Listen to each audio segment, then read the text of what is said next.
Hello, good morning students. Pragya academy की online classes में आपका स्वागत है। हमने लेसन स्टार्ट किया था प्रकाश। इसमें 2 दिन में मैंने आपको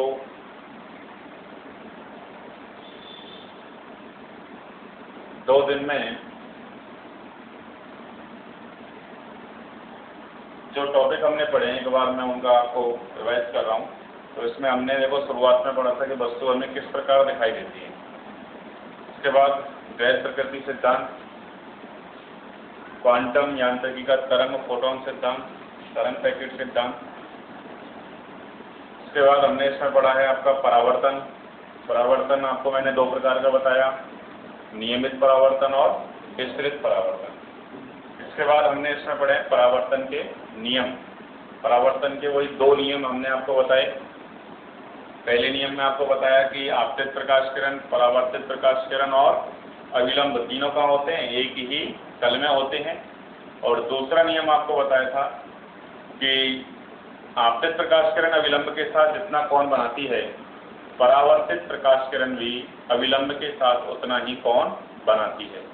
यानी आपतन कोण और परावर्तन कोण दोनों कैसे होते हैं, बराबर होते हैं। आपतन कोण क्या होता है, यही मैंने आपको बताया। आपतित किरण और अविलंब के मध्य बनने वाले कोण को हम क्या कहते हैं, आपतन कोण कहते हैं। इसे I द्वारा प्रदर्शित करते हैं। इसी प्रकार परावर्तित किरण और अविलंब के मध्य बनने वाले कोण को परावर्तन कोण कहते हैं। इसे हम R द्वारा प्रदर्शित करते हैं। ये दोनों क्या होते हैं, परावर्तन के नियमानुसार दोनों बराबर होते हैं। ठीक है स्टूडेंट। इसके बाद आज हम इसमें पढ़ेंगे समतल दर्पण से प्रतिबिंब निर्माण। आज का टॉपिक क्या रहेगा हमारा, समतल दर्पण से प्रतिबिंब निर्माण।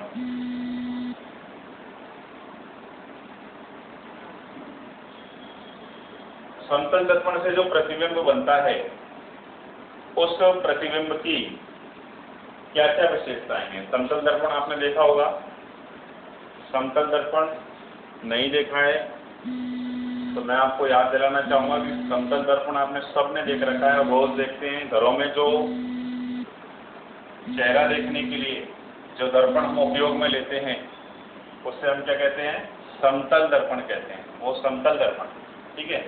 और समतल दर्पण से जो प्रतिबिंब बनता है वो कैसा होता है, समतल दर्पण से बनने वाला जो प्रतिबिंब है उसकी प्रमुख विशेषताएं क्या हैं, वो आज हमको यहाँ पर पढ़नी है। ये परीक्षा में पूछ लिया जाता है, समतल दर्पण से बनने वाले प्रतिबिंब की प्रमुख विशेषताएं बताइए।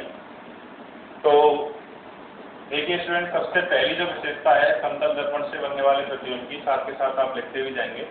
तो इसमें सबसे पहली विशेषता है कि इससे बनने वाला प्रतिबिंब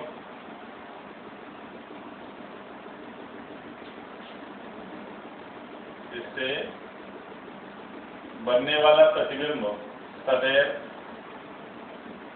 ऐसा होता है, सीधा एवं आभासी होता है। कैसा होता है स्टूडेंट, सीधा और आभासी। ठीक है। तो सीधा प्रतिबिंब बनता है, जैसे आप दर्पण के सामने खड़े होते हो तो कभी ऐसा हुआ है कि आपके पैर ऊपर दिखाई दिए हो। हमें हमेशा सिर ऊपर पैर नीचे, जैसे हम खड़े हैं उसी स्थिति में हमको दिखाई देते हैं। तो इसका मतलब प्रतिबिंब कैसा बन रहा है, सीधा बन रहा है। लेकिन वो कैसा है, आभासी। वास्तविक प्रतिबिंब नहीं होता, वो आभासी प्रतिबिंब होता है। ठीक है। वास्तविक और आभासी प्रतिबिंब क्या होते हैं ये आगे मैं आपको बताऊंगा। दूसरी विशेषता कि प्रतिबिंब जो है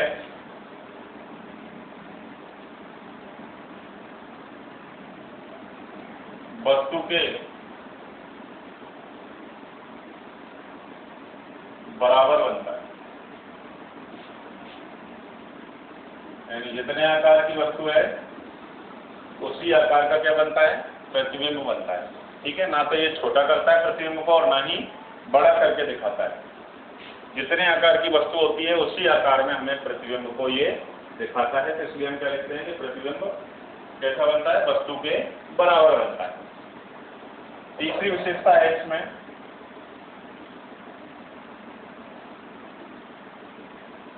प्रतिबिंब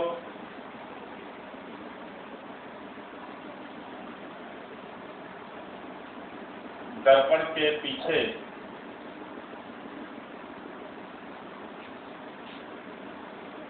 दर्पण से उतनी ही दूरी पर बनता है, उतनी ही दूरी पर बनता है जितनी दूरी पर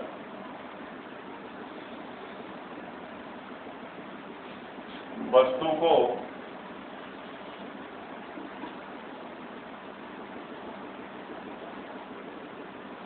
दर्पण के सामने रखा जाता है।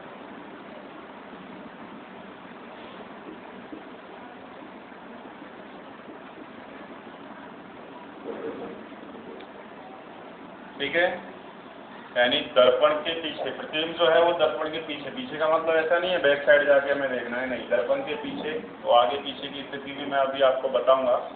तो प्रतिबिंब दर्पण के पीछे दर्पण से उतनी ही दूरी पर बनता है जितनी दूरी पर वस्तु को दर्पण के सामने रखा जाता है। यानी जैसे जैसे मान लीजिए सामने दर्पण रखा हुआ है, ठीक है, वस्तु यहाँ पर है।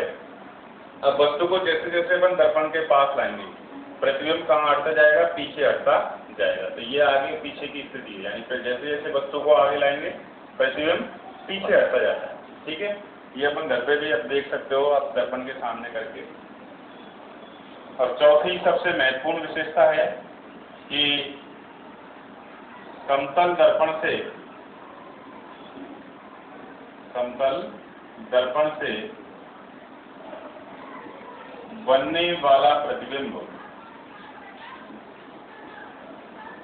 बनने वाला प्रतिबिंब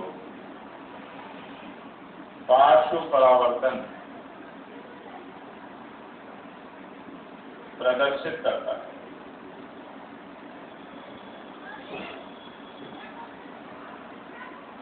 पार्श्व परावर्तन प्रदर्शित करता है। अर्थात पार्श्व परावर्तन क्या होता है, अर्थात बिंब किसे कहते हैं स्टूडेंट, वस्तु को कहते हैं। ठीक है, बिंब अर्थात बिंब का बायां भाग दायां, बिंब का बायां भाग कैसा दिखाई देता है, दायां। ठीक है, तथा दायां भाग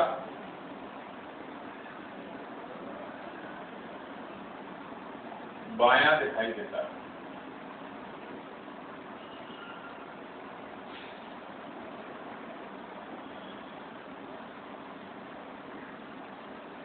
बिंब का बायां भाग कैसा दिखाई देता है, दायां, और दायां भाग कैसा दिखाई देता है, बायां दिखाई देता है। ठीक है, इस घटना को हम क्या कहते हैं, पार्श्व परावर्तन कहते हैं। ठीक है, इसीलिए आपने देखा होगा कि जो वाहन होते हैं, जैसे एम्बुलेंस होती है, एम्बुलेंस में हमेशा उल्टा लिखा जाता है।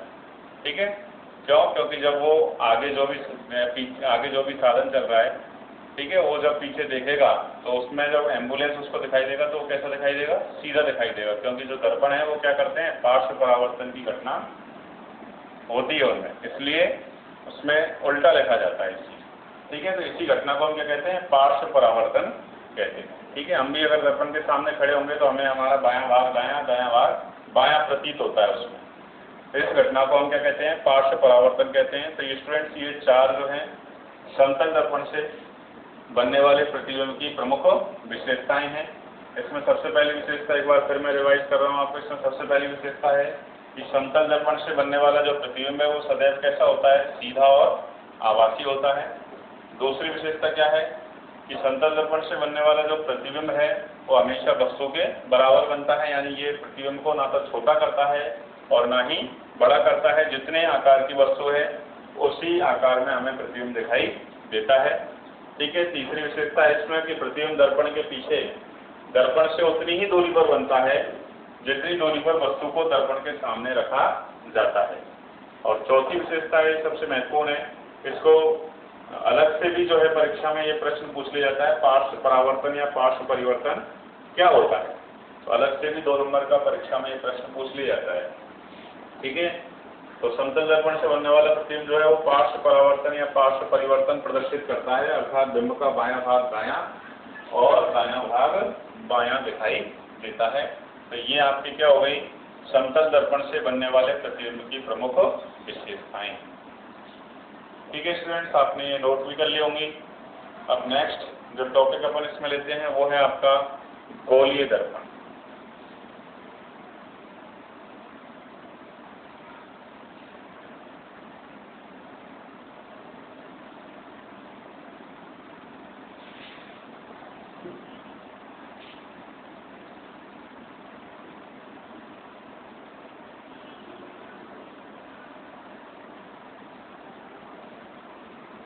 गोलीय दर्पण। ठीक है, दर्पण इसका मतलब अब आप पढ़ रहे हो उसका गोलीय दर्पण, इससे पहले पढ़ा हमने समतल दर्पण। तो दर्पण 2 प्रकार के हो गए, समतल दर्पण और गोलीय दर्पण। समतल दर्पण क्या होता है, वे दर्पण जिनकी परावर्तक पृष्ठ कैसी होती है, समतल होती है, वो तो क्या कहलाते हैं, समतल दर्पण। नाम से प्रतीत हो रहा है समतल दर्पण। ठीक है, दर्पण क्या काम करते हैं, परावर्तन का काम करते हैं।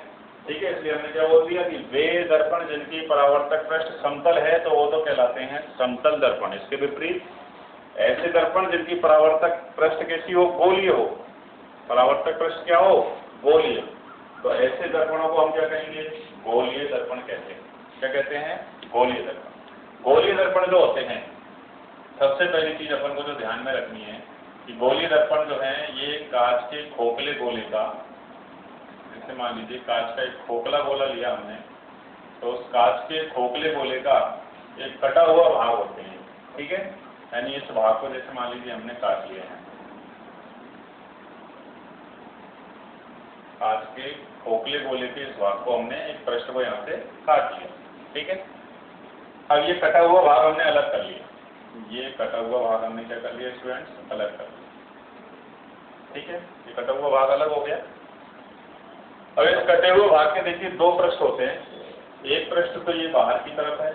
ठीक है, तो ये तो बाहर की ओर उभरा हुआ भाग, ऐसा भाग है बाहर की ओर उभरा हुआ भाग। इसको एक शब्द में कहें तो ये कैसा भाग है, उत्तल भाग। जैसा भाग है बाहर की ओर उभरा हुआ जो भाग है उसके लिए एक शब्द अगर काम लें तो वो क्या होगा, उत्तल भाग है। कैसा भाग है, उत्तल भाग। ठीक है, और ये जो पृष्ठ है ये क्या है, अंदर की ओर, अंदर की ओर धंसा हुआ भाग। कैसा भाग है ये, अंदर की ओर धंसा हुआ भाग है। ठीक है, अंदर की ओर धंसा हुआ भाग जो है इसके लिए एक शब्द काम ले तो वो शब्द क्या है, अवतल भाग। कैसा भाग है स्टूडेंट्स, ये अवतल भाग हो गया।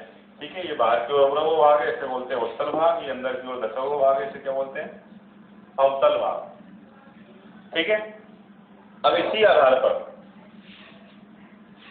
2 पृष्ठों के आधार पर ही, अब इन 2 पृष्ठों में से कौन सा पृष्ठ परावर्तक के रूप में कार्य करेगा, 2 पृष्ठों में से कौन सी पृष्ठ परावर्तक के रूप में कार्य करती है। यदि बाहर की पृष्ठ परावर्तक यानी उत्तल भाग परावर्तक पृष्ठ के रूप में कार्य करेगा तो ये दर्पण कौन सा बन जाएगा, उत्तल दर्पण।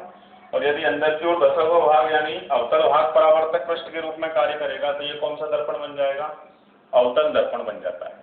ठीक है, अब इनको दर्पण बनाने के लिए क्या करना पड़ेगा, इन पर एक भाग पर, किसी भी एक भाग पर, या तो बाहर या अंदर किसी एक भाग पर हमें क्या करनी होती है, किसी अपारदर्शी यानी अपारदर्शी वस्तु के रूप में क्या लेते हैं, या तो रजत या एल्यूमिनियम।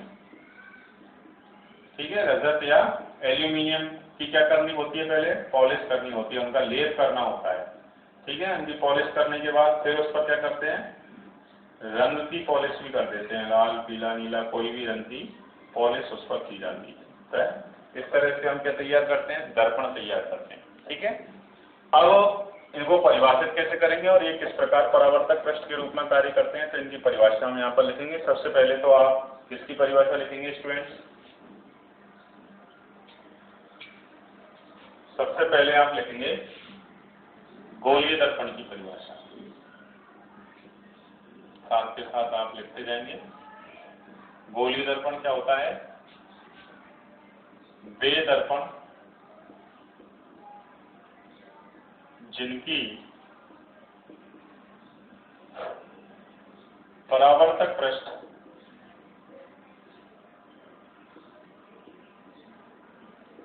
गोलीय हो, उन्हें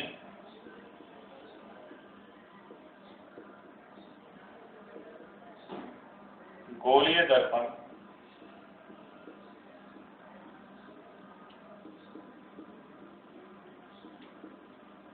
कहा जाता है। वे दर्पण जिनकी परावर्तक पृष्ठ कैसी हो? गोलीय हो, उन दर्पणों को हम क्या कहते हैं? गोलीय दर्पण कहते हैं। ठीक है, गोलीय दर्पण को अभी मैंने आपको बताया किससे बनाते हैं? कांच के खोखले गोले से। ठीक है, कांच के खोखले गोले का एक कटा हुआ भाग जो है इसमें काम लेते हैं। और इसके अभी मैंने आपको बताया दो पृष्ठ हैं, उत्तल और अवतल पृष्ठ। ठीक है, जो पृष्ठ परावर्तक के रूप में कार्य करेगा वो दर्पण उसी प्रकार का होता है। और ये कितने प्रकार के हो गए? ये निम्न दो प्रकार के होते हैं। इसी तरह आप लिखते जाएंगे, ये निम्न दो प्रकार के होते हैं। नंबर 1 अवतल दर्पण। अवतल दर्पण क्या होते हैं? तो वे गोलीय दर्पण जिनका अंदर की ओर धसा हुआ भाग परावर्तक पृष्ठ के रूप में कार्य करता है, उन्हें हम क्या कहते हैं? अवतल दर्पण कहते हैं। तो लिख दिया, वे गोलीय दर्पण जिनका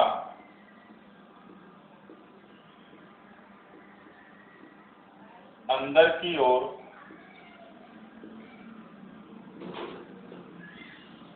धसा हुआ भाग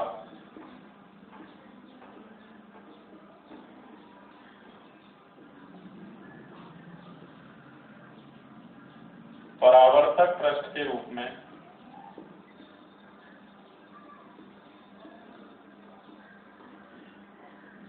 कार्य करता है, उन्हें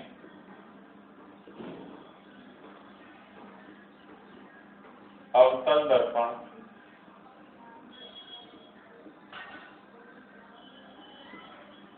कहते हैं। क्या कहते हैं उनको? अवतल दर्पण कहते हैं। ठीक है, जैसे मान लीजिए ये हमने बनाया, ये कांच के खोखले गोले का एक कटा हुआ भाग है। ठीक है, और इसमें ये अंदर रची हुई भाग है। बाहर के पृष्ठ पर हमने क्या कर दिए? पॉलिश कर दी।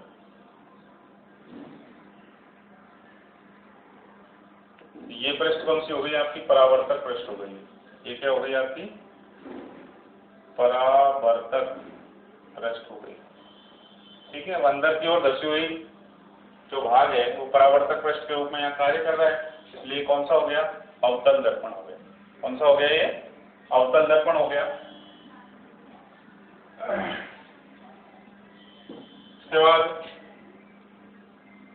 दूसरा है आपका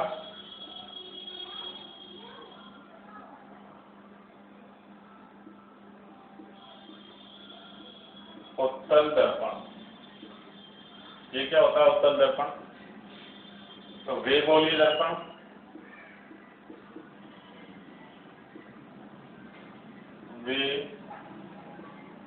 दर्पण जिनका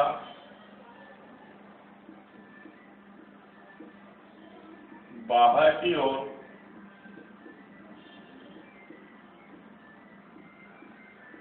ओढ़ा हुआ भाग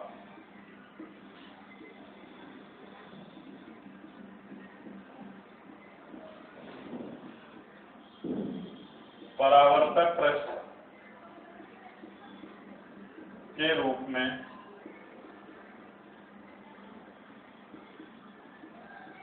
कार्य करता है, उसे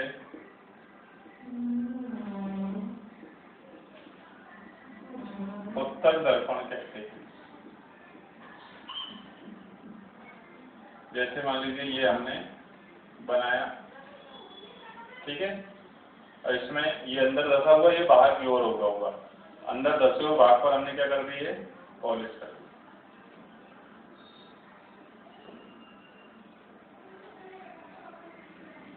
ठीक है, तो ये अंदर धसा हुआ भाग कैसा हो गया आपका, पॉलिश शिफ्ट हो गया। तो ये बाहर की ओर उभरा हुआ जो भाग है, ये परावर्तक पृष्ठ के रूप में कार्य करता है। ठीक है, और इसे हम क्या कहेंगे, अब ये हो गया आपका उत्तल दर्पण। क्या बन गया ये, उत्तल दर्पण।